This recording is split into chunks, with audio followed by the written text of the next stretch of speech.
Hello and welcome to another Sprues and Brews unboxing. Today we're looking at the latest Kill Team expansion, Dead Silence. So first of all, I want to say massive thanks to Games Workshop for sending us this over a little early to look at on the site. In this video we're going to have a look at the Dead Silence box, have a look at the new models, paint them up, and then we'll also have a look at the rules, see how they play in the game, and all the cool stuff that is in here, because it looks like there's some really interesting kind of campaign bits in this box. If we flip it over, we do have two kill teams in here. The Wolf Scouts, which are Space Wolf Scouts, and brand new XV26 Stealth Battle Suits as well. So I've been very tempted to do a Tau army for a long time. I used to have one way back in the day, which I got rid of and always regretted a little bit.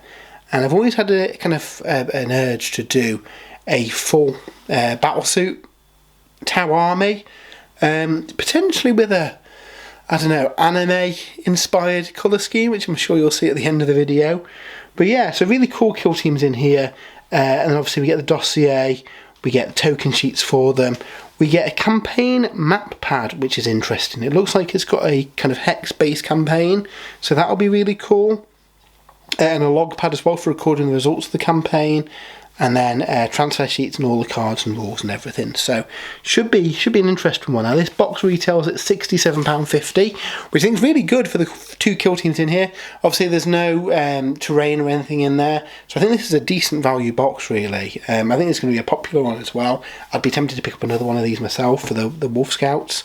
Dave's going to paint up that side of the box. And more of the new stealth suits, because they look really cool. Those stealth suits that are currently out are iconic, but you know, they're a little bit old now, so it is cool to see the Tau get some love. So yeah, without further ado, should we crack this open and have a look what is inside? So if we slide this out of the box and have a nosy what we've got in here. We've got a little baggie of bases for all the stuff in the box. They all look like 32mm bases for everything in there. And then we've got the two new Sprues. So, if we have a look at the Wolf Scouts first, like I say, a lot of kill team sets used to have just upgrade Sprues.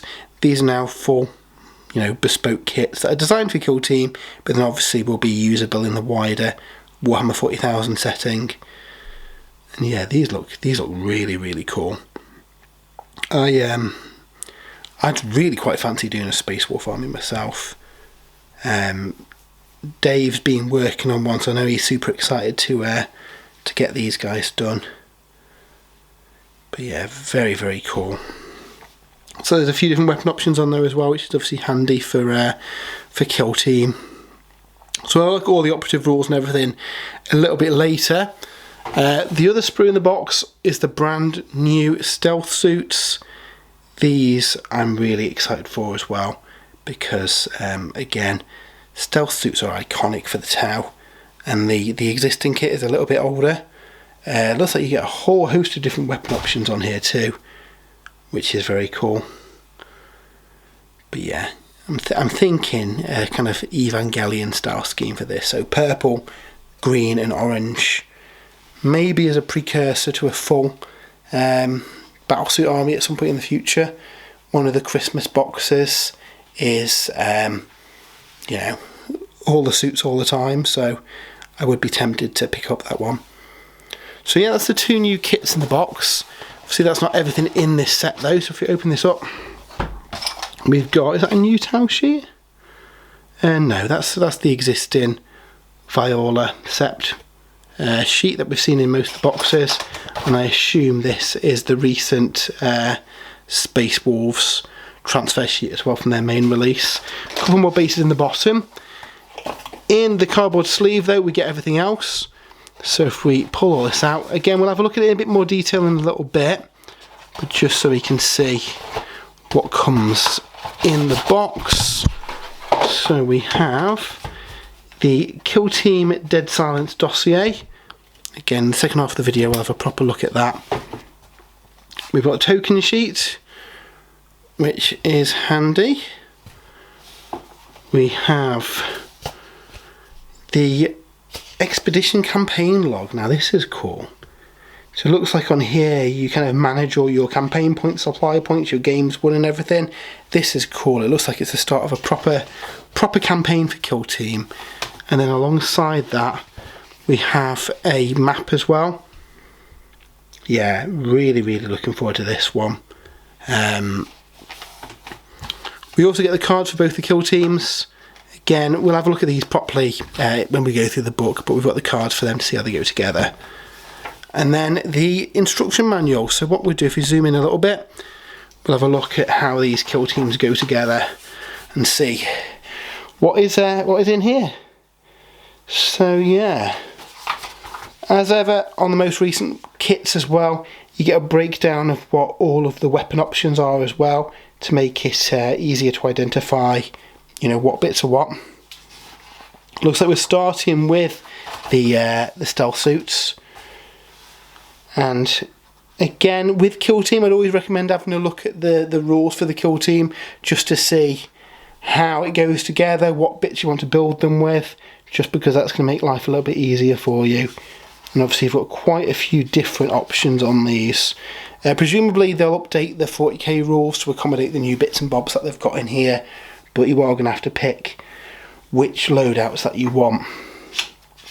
Normally, in order to build everything, you're probably going to want an extra sprue as well. Again, we'll report on that in the second half of the video, just to show you kind of how they look. But yeah, that is the Tau, who look very cool. And then the second half of the manual is the Space Wolves, and again they've got lots of options too. Looks like this is going to be a fun one for them. Really cool. Again, the Space Wolves have had quite a lot of love with their recent release, so it's nice to see you get quite a few different builds in here for their options, which is nice to see. And then obviously the bestest boy as well, as part of the warband. So yes, that is all the miniatures. What we're going to do now is have a look at all the paper materials and the campaign itself. Okay, so thanks to Matt for that beginning part of the video where he was checking out all of the sprues. Now I've got a really exciting bit now, because we're actually going to go through the Dead Silence dossier itself and check out some of the rules within. So without further ado, let's get it open and start flicking through it. So I'm very quickly going to go through these opening pages, which include a lot of the lore about what's going on in this box. It's a really good read actually, especially if you don't really know much about the Tau, in particular the stealth suits and the wolf scouts. So yeah, some really good reading material here.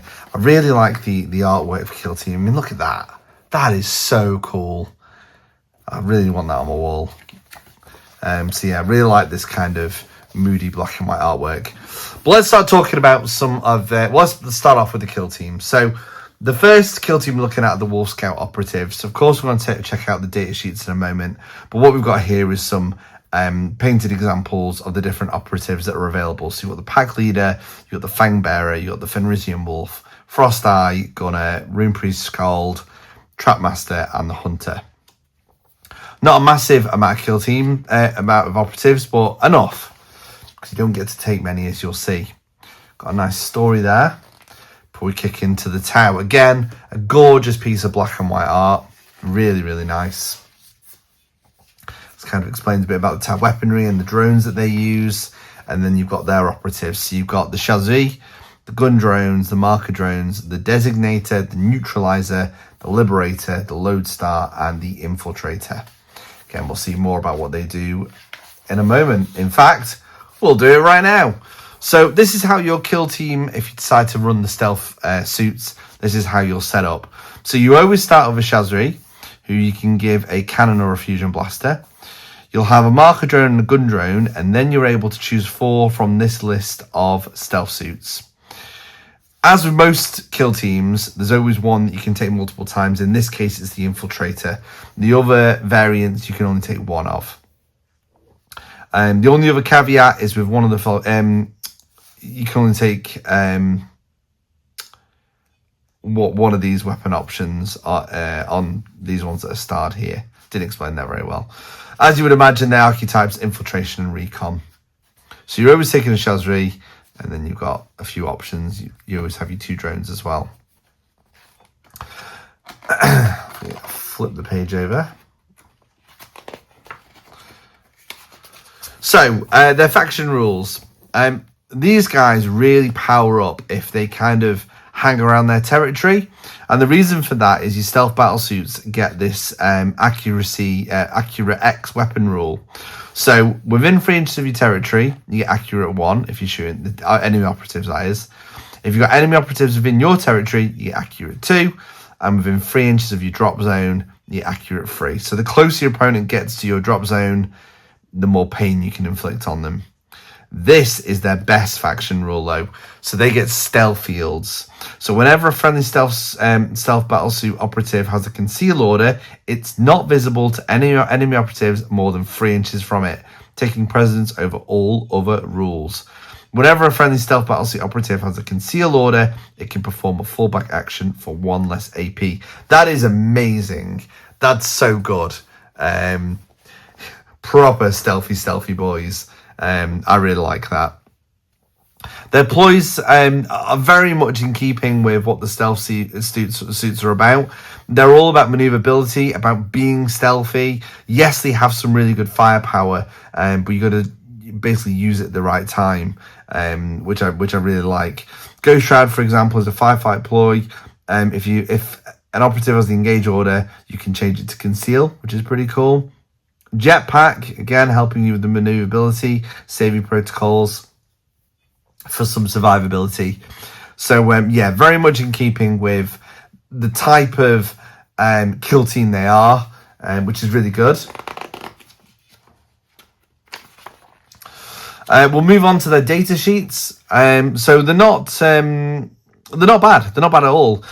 They all get APL free, which is really good. Usually you'll see like the leader will have a slightly higher value.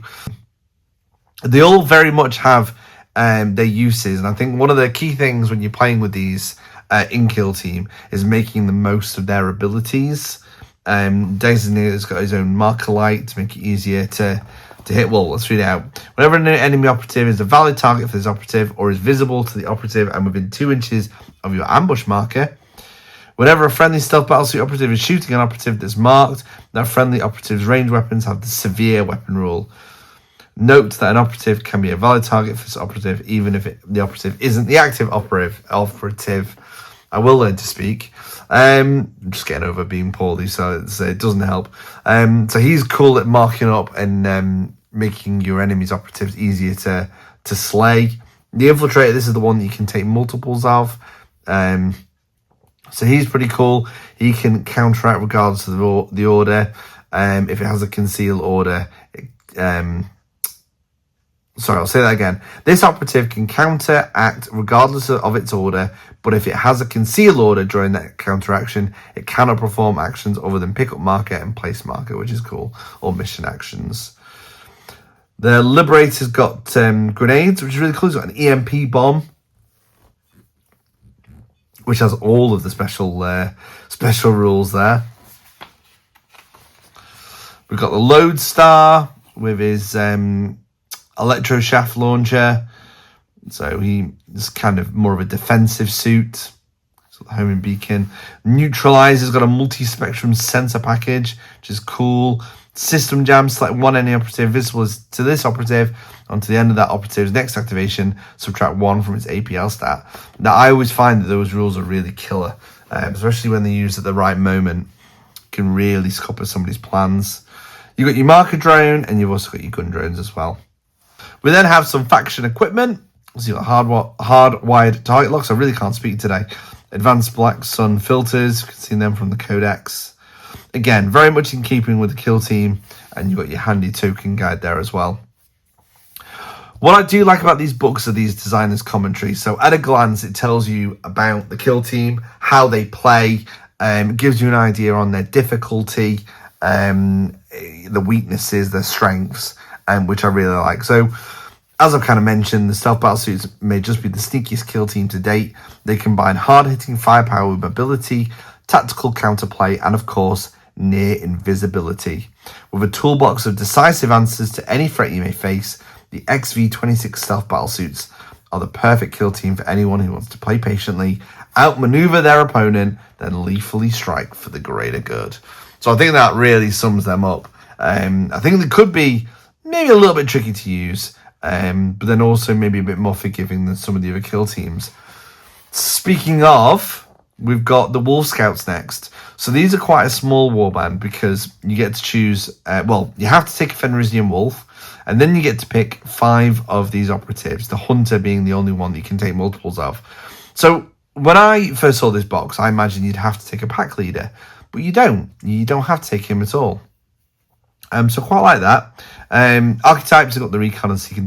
So yeah, that's quite an interesting one. So you've got a total of 6 models, 5 Astartes and 1 Fenrisian Wolf.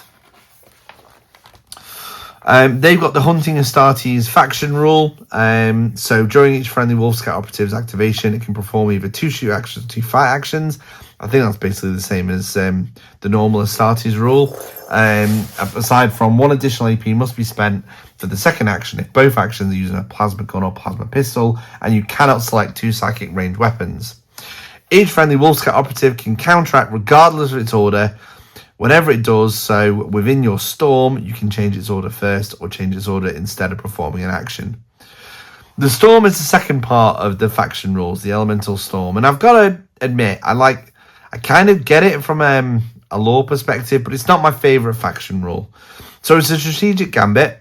You can remove a storm marker from the kill zone, then place it into the kill zone. Whenever an operative is within 6 inches horizontally of the storm marker, it's in the storm. Each friendly Wolf Scout operative can perform the charge action while it has a conceal order if it starts and or ends that action within your storm. So that's really powerful. Being able to switch like that is really good. And as you would imagine, the Wolf Scouts kind of want to be getting into combat. They're really good in combat.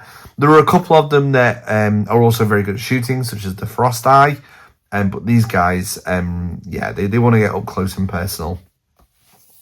We've got the strategy and firefight poise here. Again, very much in keeping with the kill team, which is really, really cool. Like transhuman physiology there. And then we've got the data sheets for the kill team. So we've got the pack leader here. Again, they've got quite unique abilities as we've seen in kill team. The Fang Bearer is a bit like a medic, which is very, very cool. It's got healing bombs, like 1 friendly Wolf Scout operative within this operative's control range, and you can gain D3+3 lost wounds, which is really good.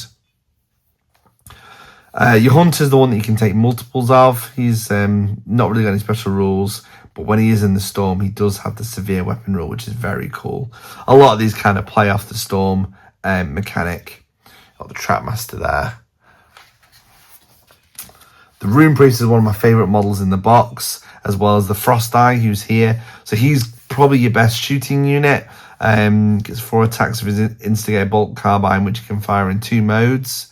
Again, he's got an ability that kicks off with the Storm, and he's got this Hunter's Senses. Select one of the phone rules for all profiles of the operative's Instigator Bolt Carbine to have until the start of its next activation. And then, of course, we've got the Fenrisian Wolf. So he gets actually quite a few attacks. He's quite a handy little model to have in your arsenal. You always have to take him as well. He's very nippy at 8 inches as well.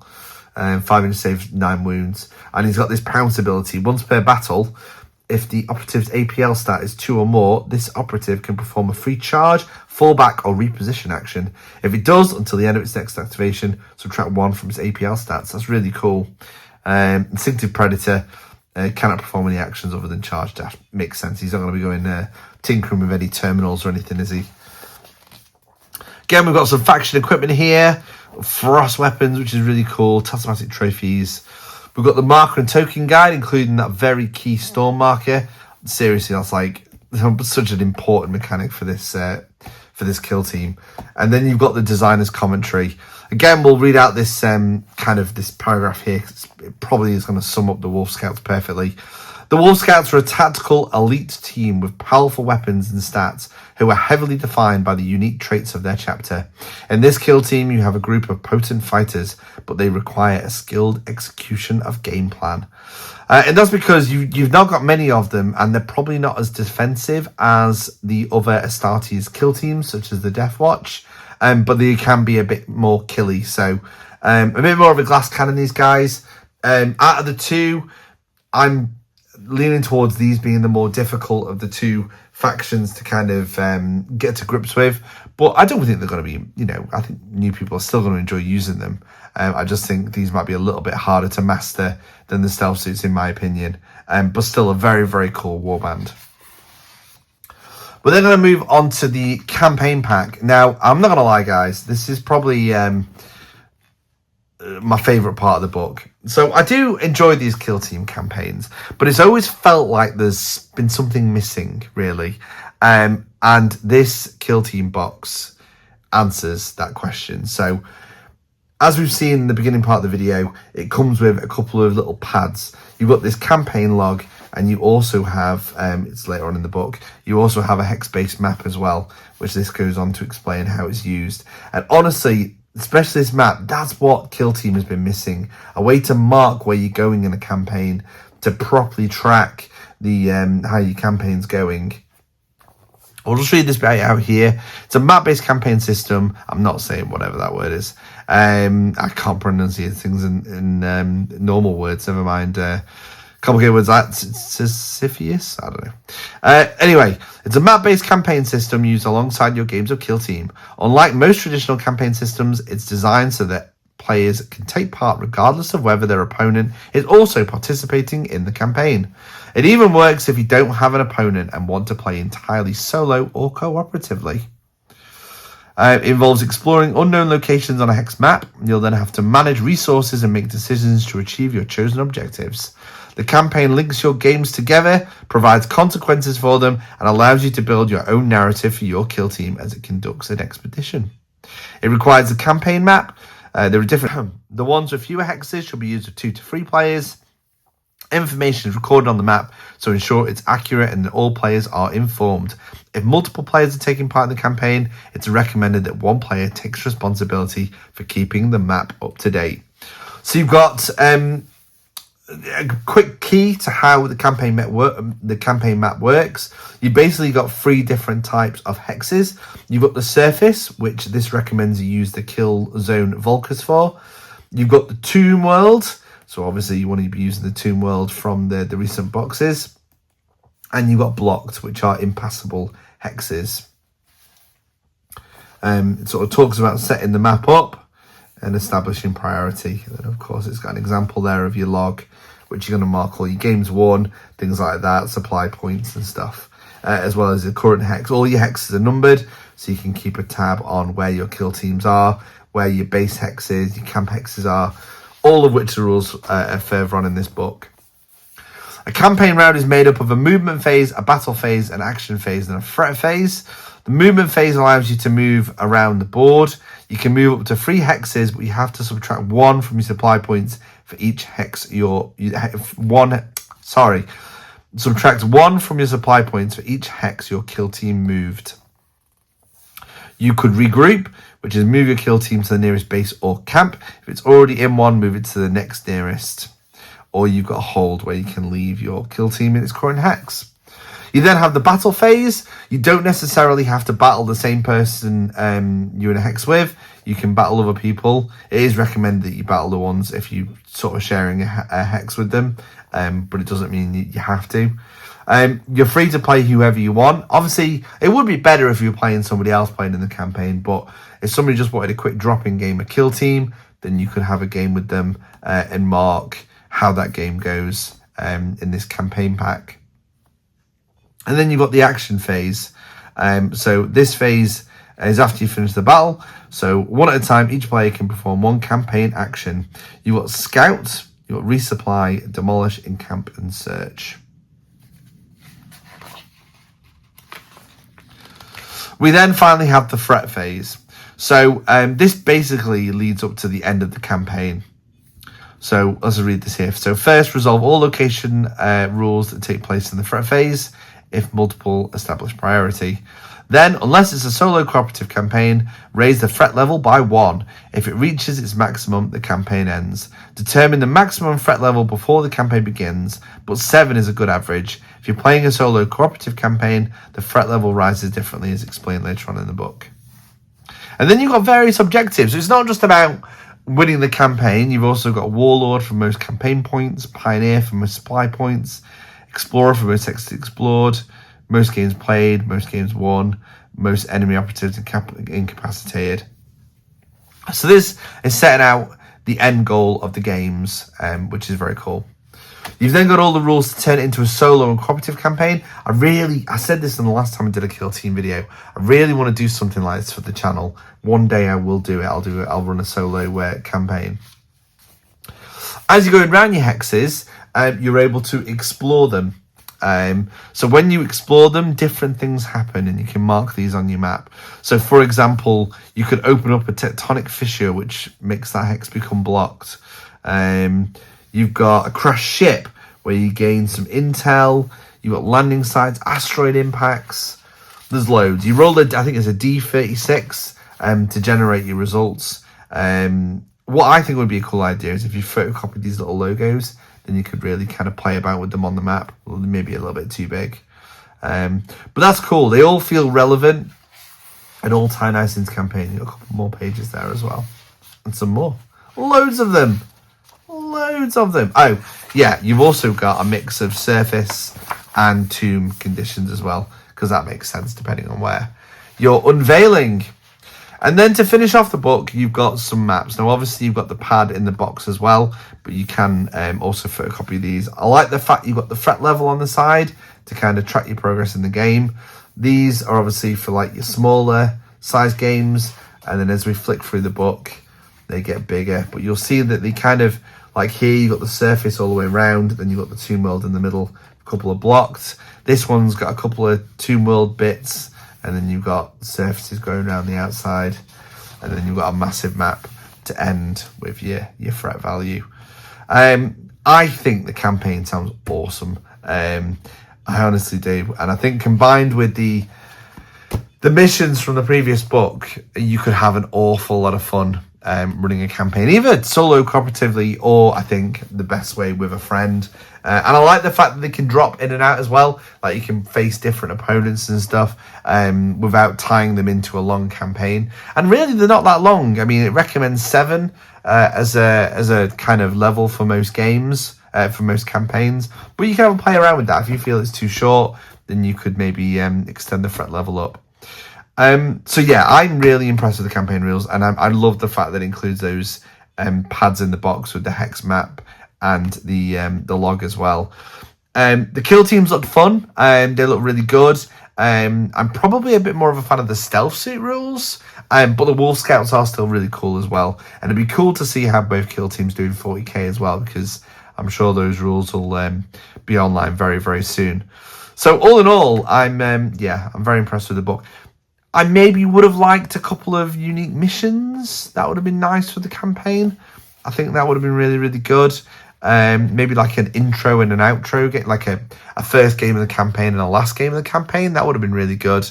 But still, I still think it's a great book and well worth picking up. The box in general is. So you've seen all the contents. We've shown you all the sprues. We've shown you the book. You've seen those pads. There's only one thing left to do, and that's for me and Matt to go away and try and build and paint some of these minis. Let's see how we get on. So a big thank you to Matt for the first part of this video. Some time has passed since he recorded that, and I'm pleased to say we've got some painted miniatures to show you. So first of all, we're going to start with these Space Wolves. So unfortunately, we didn't manage to get the whole of this warband painted, but I did manage to get this guy done. So he's very, very cool. I really enjoyed building all these Space Wolves. They were a lot of fun, really easy to assemble, lots of options, and he's very cool. I've really tried to take my time on this guy. I painted him a bit different than my other Space Wolves. I tried to put a bit more sort of effort into highlighting and getting those washes in the recesses, and I'm really happy with how he's turned out. I'm looking forward to getting the rest of the unit done to this standard, but he's very cool. I have also brought with him today the priest, and also we've got the Fang leader as well, who's like a medic basically for the scouts. There will be some better images of these and the Tau and some of the other models in the article. That can be found in the YouTube description below, the link to that. So let's move those out the way. Matt has been incredibly busy. He has managed to paint up in a very Neon Genesis style the Tau Stealth Suits. So these guys look super cool. I really like what he's done with these. They look really nice. Yeah, I can't wait until he does a full Tau army like this. Again, there'll be better pictures of these over on the website. But he's built all the different variants you can get for this kill team, and yeah, I mean, they just look amazing. They look so good. If I was to do a Tau army, they'd be really vibrant like this. He's done a very good job. He really enjoyed building and painting these, and they look like they could be a lot of fun in kill team as well, especially in the close confines of the Tomb world. Forgot the little drone thing there as well. So yeah, both of the warbands are very cool. They look like they're going to be a lot of fun in the games. I think they're both going to take a little bit of practice. I think to play well in kill team. So as awesome as both of these kill teams are, I'm actually really impressed with Dead Silence overall. The campaign in the book is brilliant. I love that it switches between your more standard kill team arrangement with the kill zone we've had before Tomb World and the Tomb World, how they interlock. And honestly, although you don't get any scenery in this box, you get those pads where you can log your campaign. And honestly, and I mean this, they're perfect. They're like what these kill team boxes have been missing. A way of recording your games, having that hex map. Okay, it's not flashy, it's not, the prettiest thing in the world, but it absolutely does the job that it needs to do. And I honestly think that's what's been missing from these kill team boxes. I cannot wait to get stuck into a kill team campaign. I'm thinking of getting probably my Death Watch painted first, and I'll use them in it. And I think Matt's planning on using these Tau Stealth Suits. So yeah, it's a really good value box. 2 excellent kill teams. But I think really that a lot of the value is in that book that it includes, that's included in the box, and those pads for tracking your campaign. They are fantastic, and I'm really looking forward to seeing what's coming next in Kill Team. We know the Nightbringer's on the horizon, but there's one more box before that, so hopefully we'll get that in the new year. As mentioned earlier, we've got an article over on spruesandbrews.com that includes better images of both of these kill teams. But also importantly, it's also a full review of the Dead Silence book. It's well worth checking out. I'm really impressed with it. I think it's my favourite Kill Team expansion so far, and I cannot wait to get some games in with it. But for now, that's the end of this video. Thanks for tuning in. We've got lots of content coming soon to the channel, so do make sure you like and subscribe, and do check out spruesandbrews.com as well. Until next time, folks, I'll speak to you again very soon. Bye!